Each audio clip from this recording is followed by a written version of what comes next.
अपनी आंख बंद कर ले। मेरी कौन सी आवाज आ रही है? की। अब किसकी आवाज आ रही है? अरे वाह। अब अरे वाह, अब किसकी आ रही है? की। और अब एच की आवाज आपको आ रही है, लोहे की टेबल की आवाज आ रही है। अच्छा, ये आवाज को हम क्या कहते हैं? ध्वनि कहते हैं। क्या कहते हैं? ध्वनि कहते हैं। तो आज हम जो पाठ पढ़ रहे हैं वो कक्षा 8 का पाठ 10 है, जिसका नाम है ध्वनि।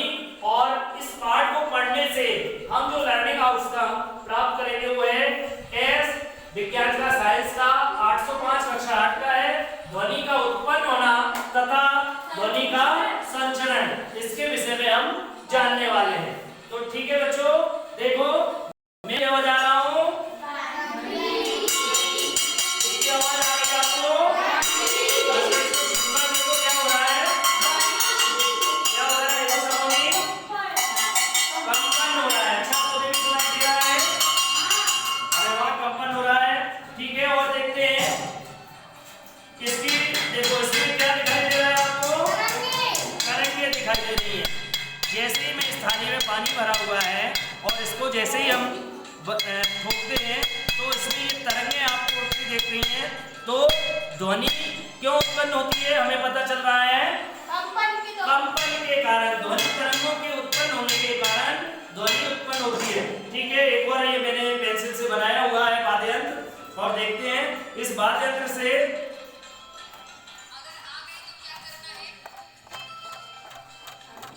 इसमें भी क्या देख रहे हो बच्चों?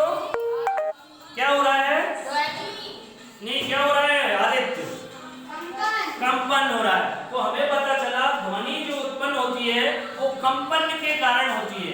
तरंगे उत्पन्न होती हैं, कंपन होता है, इसलिए ध्वनि उत्पन्न होती है। सब अपने यहाँ वाक्य तंत्र पर हाथ लगाएंगे और बोलेंगे जैसे मेरे साथ ओ।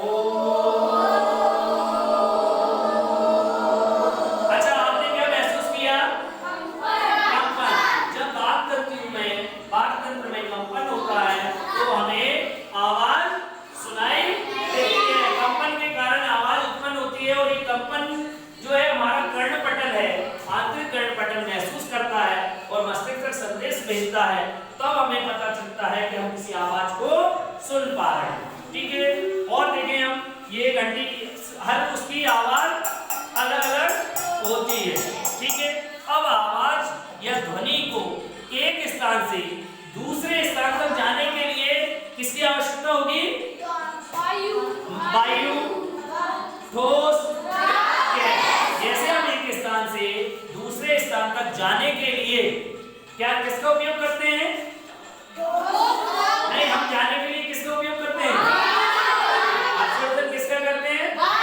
गाड़ी, बस, ट्रेन। तो हम एक स्थान से दूसरे स्थान जा पाते हैं, इन्हें परिवहन के साधन बोलते हैं। उसी प्रकार ध्वनि एक स्थान से दूसरे स्थान जाने के लिए कुछ माध्यम की जरूरत होती है। वह माध्यम हो सकते हैं ठोस, जैसे इस पर ध्यान रखें आप। अब ये देखें, मैं कुछ आपको आवाज आ रही है क्या? आ रही है। तो ठोस भी एक ऐसा माध्यम है जिसमें ध्वनि तेजी से संचरण करती है। ध्वनि के बाद अब द्रव की बात करें तो इसमें देखिए कंपन होता है। द्रव में भी ध्वनि जा सकती है। ध्वनि का संचरण द्रव में हो सकता है, ठोस में हो सकता है और गैस में भी हो सकता है। अभी मेरी आवाज यहां से लेकर आप तक कैसे जा रही है? वायु के माध्यम से। एक माध्यम है, एक माध्यम जाने का है। इससे हम एक स्थान से दूसरे स्थान जाने के लिए ध्वनि का संचरण कह रहे हैं। ठोस, द्रव और गैस में सर्वाधिक तेजी से किसमें होता है? किससे होता है? ठोस में होता है। उससे कम किसमें होता है? द्रव में होता है। और उससे कम गैस। लेकिन ऐसा स्थान जहां ना वायु हो, ऐसा स्थान ना वायु हो, ना ठोस हो, ना द्रव हो, ना गैस हो, फिर वहां क्या वायु जा सकती है क्या? वो ध्वनि जा सकती है क्या? इसे ऐसे स्थान जहां कुछ भी नहीं है, शून्य है, निर्वात है, उसमें ध्वनि का संचरण नहीं हो सकता। तो हम जान पा रहे हैं कि ध्वनि का क्यों उत्पन्न हुई? तरंगों को उत्पन्न होने के कारण।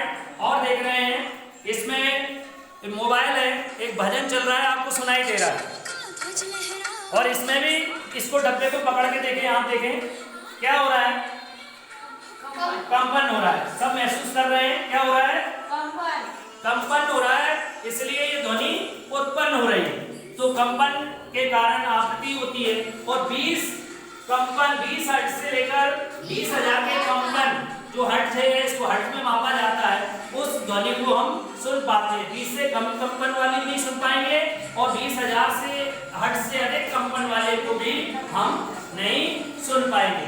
देखते हैं, अब ये इसमें चल रहा है, आप देख रहे हैं आवाज, लेकिन आवाज अब हमें सुनाई नहीं दे रही है। क्यों नहीं दे रही है? कि उसकी आवाज को बाहर आने के लिए कोई माध्यम नहीं मिल पा रहा है। तो ध्वनि को संचरण के लिए किसी माध्यम की आवश्यकता होती है। वह ठोस, द्रव और गैस तीनों में से कोई हो सकता है। निर्वात में ध्वनि संचरण नहीं करती है।